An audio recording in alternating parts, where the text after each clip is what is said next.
Joe in real life. So my mom's in the hospital, and this wasn't unexpected. This was going to happen sooner rather than later, almost for certain. I'm not. I don't remember exactly how much I've filled you all in on this, but also I'm just not ready to talk about it. You know. So I guess that'll have to wait.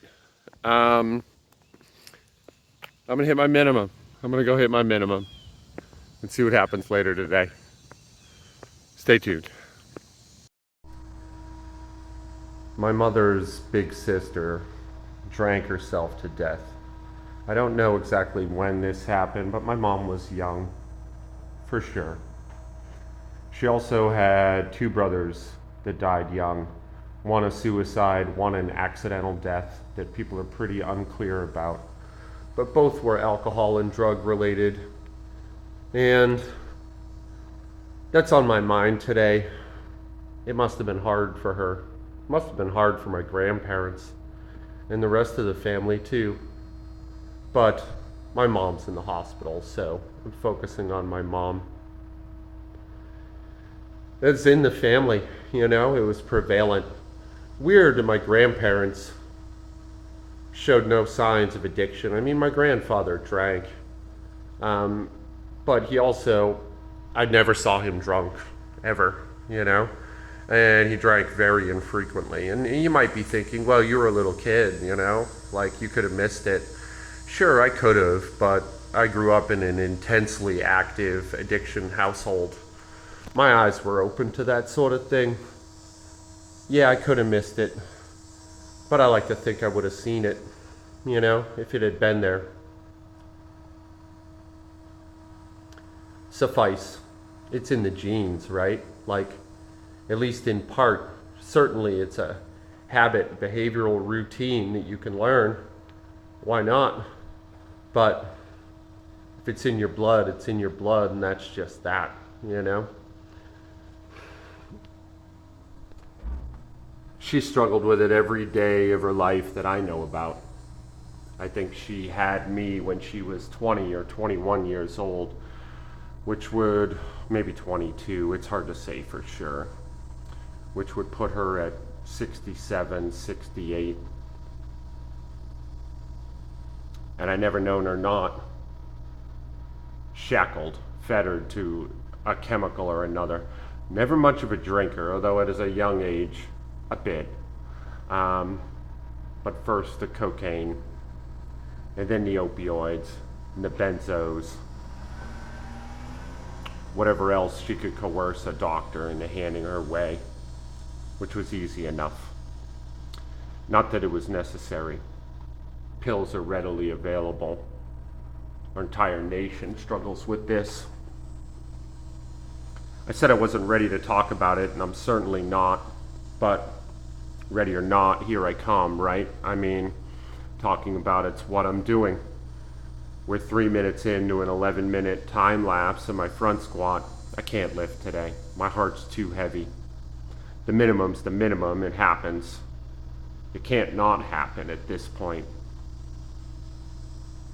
But every rep just felt like I was trying to move something with deflated balloons for muscles.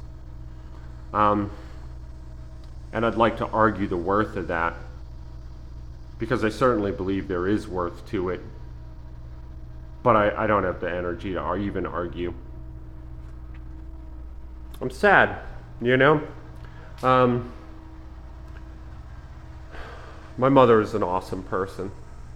She is a force of nature, or was. She could seemingly do anything when we were growing up, anything at all. The bounds of reality and physics didn't matter to her. I've spoke about this in the past, but she became a police officer while moonlighting as a cocaine dealer. And she dealt with the dangerous and scary men that otherwise occupied that world by weaponizing the entire police force against them, protecting herself and her family. It wasn't a perfect shield. no protection is. And bad bastards slip through the cracks here and there. But it was certainly better than nothing. I guess, well, my mother was younger than me when she gave up on her life. She hasn't worked since, she was younger than me. Just getting the government money and feeding her addiction. That's the thing, man. That's the thing about giving up. Like, I get it. I get the drive to do that. I absolutely understand why somebody would quit. But as I've seen play out before me, it takes a long time for the game to end. It's almost as though giving up has some preserving quality, some fermentation that guarantees you'll languish longer in greater solitude, in greater lonesomeness, like a little dark cloud hovering above Chapel.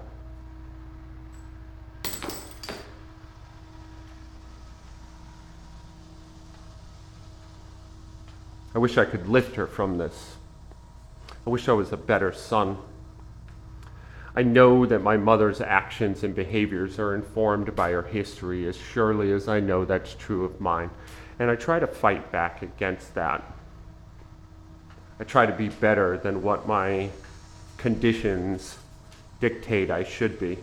I've strove for that as sort of a reaction against it my whole life. I can remember picking it up. I can remember picking up this burden at 7 years old, not fully understanding it, and just, there's an anger in me. There's this powerful, primal, urgent rage that I've carried like it's a fucking torch in a cavern. Not always. There was points in my earliest childhood, my earliest memories where I didn't have it. But I remember the day I picked it up.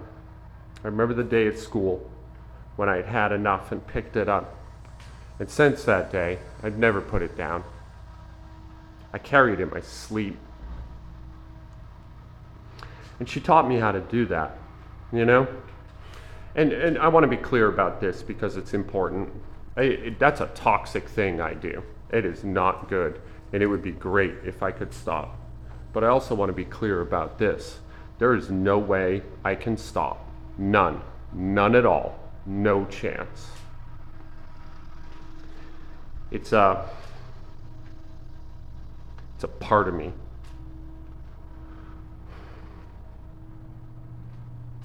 There's no amputation. There's no surviving without that limb. I'd bleed out. My mom's was different. It wasn't a rage for her. It was a hollowness, you know? That, well, I'd say was filled with narcotics, but it was never filled, you know? It was perhaps avoided or deadened or slipped.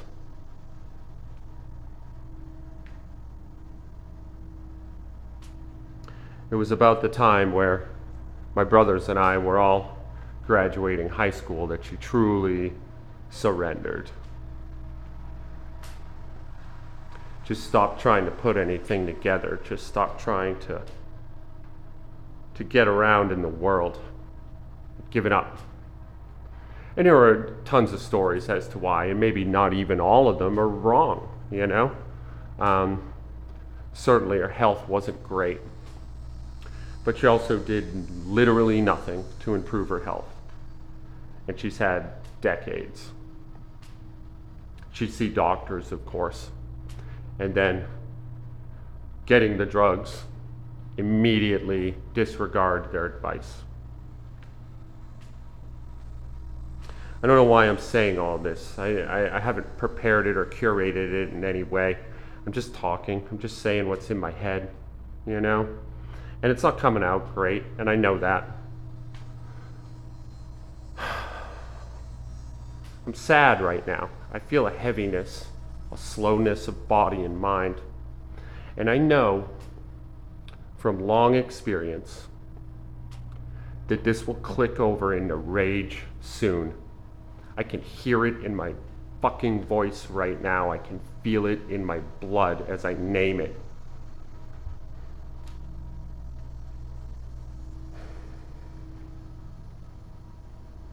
And I wish I could do better than that.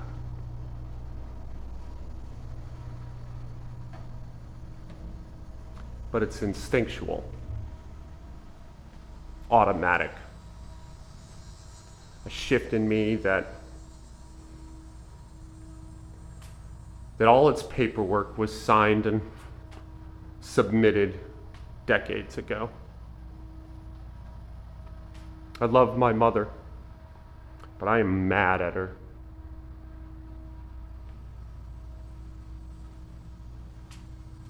And I wish I could be sweet. I wish I could extend to her some hand of charity and kindness. I just don't think I'm capable. I don't know. Perhaps I'll try. This is Joe in real life. I love you guys. Be nice to people today, man. Be nice. You don't know what somebody's struggling with. You don't know what they're carrying. I'll see you tomorrow. Sorry for the downer.